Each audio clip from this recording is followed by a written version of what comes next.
Devasthanam board को लेकर उत्तराखंड में विरोध की आवाज लगातार ऊंची होती जा रही है। तीर्थ पुरोहितों के साथ अब व्यवसायियों ने भी सरकार के इस फैसले के खिलाफ अपनी आवाज बुलंद कर दी है। 31 अक्टूबर को जहां तीर्थ पुरोहितों ने इसे लेकर बंद बुलाया और सरकार पर वादा खिलाफी का आरोप तक लगाया। और तीर्थ पुरोहितों के विरोध के बीच पूर्व सीएम त्रिवेंद्र रावत का बड़ा बयान सामने आया है।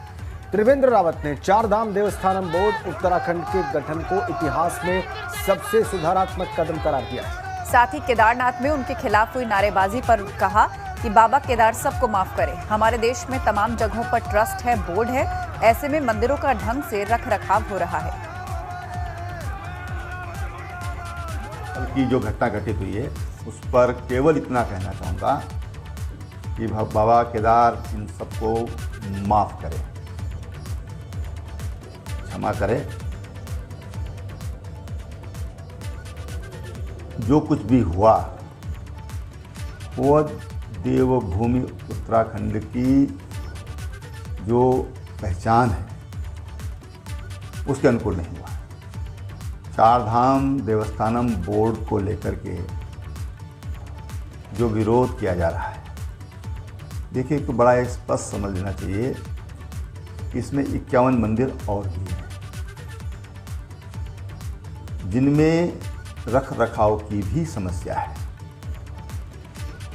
और यह भी समझ लेना चाहिए कि हमारे देश में तमाम जगहों पर ट्रस्ट हैं, बोर्ड हैं, वहाँ पर उसके बाद कितना बड़ा परिवर्तन आया है उसको अध्ययन की जरूरत है। दुनिया के 125 करोड़ हिंदू, उनका अधिकार है तमाम मंदिरों पर, वो वहाँ पर आना चाहते हैं और विशेषकर चारधाम में आना चाहते हैं। तो उन सबकी भी भावनाओं का सम्मान होना चाहिए। वो क्या चाहते हैं उसको भी देखा जाना चाहिए। और इसलिए चारधाम देवस्थानम बोर्ड, मैंने शुरू से कहा कि ये उत्तराखंड के 20 साल के इतिहास में सबसे बड़ा और सुधारात्मक कदम है। इसको इस रूप में देखा जाना चाहिए। कुछ लोगों को पीड़ा होगी, कुछ लोगों को पीड़ा होगी।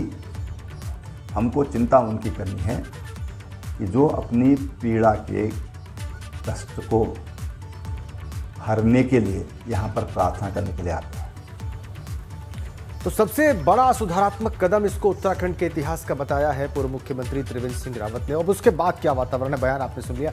आइए चलते हैं पंकज राणा के पास, उनसे जानते हैं कि इस वक्त सियासी वातावरण क्या है। पंकज, ये बड़ी घटना थी, त्रिवेंद्र रावत का वहां पर विरोध और उसके बाद उनका वापस जाना और उसके बाद ये बयान।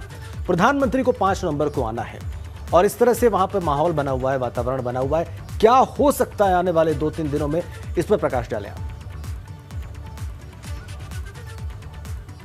बिल्कुल राजेंद्र, देखिए बड़ी महत्वपूर्ण बात आपने कही है कि जिस तरह से पार्टी इस पूरे मामले को पटाक्षेप करने में लगी हुई है, पूरी तरह से इस मामले को इस कोशिश में लगी है कि कैसे भी इस मामले को शांत कर दिया जाए, क्योंकि चारों धामों में जो तीर्थ पुरोहित हैं वो विरोध कर रहे हैं। प्रधानमंत्री के दौरे से पहले पार्टी संगठन हो या सरकार हो, लगातार पुरोहितों से बातचीत कर रही है। वो कोशिश कर रही है कि पुरोहितों का विरोध प्रधानमंत्री के सामने किसी भी तरह से उजागर नहीं होना चाहिए। और एकाएक फिर पूर्व मुख्यमंत्री का इस तरह से बयान आना कि ये सबसे बड़ा सुधारात्मक कदम होगा मंदिरों के रखरखाव के लिए, तो ये बात साफ जाहिर हो गई है कि पूर्व मुख्यमंत्री अभी भी अपनी बात पे अटल हैं।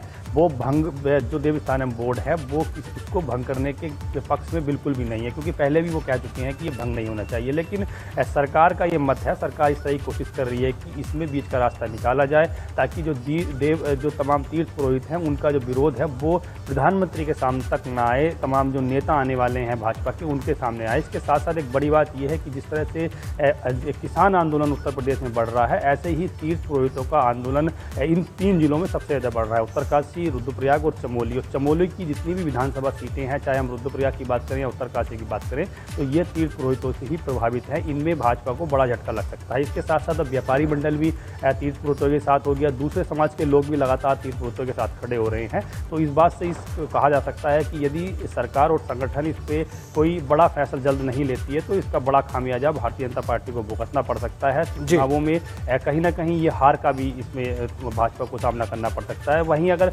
पूर्व मुख्यमंत्री जिस तरह से कह रहे हैं कि वो सबसे बड़ा सुधारात्मक कदम है और इसमें तमाम मंदिरों को रखा गया, उसका रखरखाव बेहतर होगा, तो इस बात से समझा जा सकता है कि पूर्व मुख्यमंत्री अभी भी अपनी बात पे अटल हैं। वो सरकार और संगठन के बिल्कुल बिल्कुल वो अपनी बात पे अटल हैं और वो कह रहे हैं बार बार पंकज के पीड़ा होगी, कुछ लोगों को पीड़ा होनी ही है, लेकिन इससे बड़ा सुधारात्मक कदम हो नहीं सकता था जो उठाया गया है। बहुत बहुत धन्यवाद आपका पंकज राणा इन तमाम जानकारियों के लिए।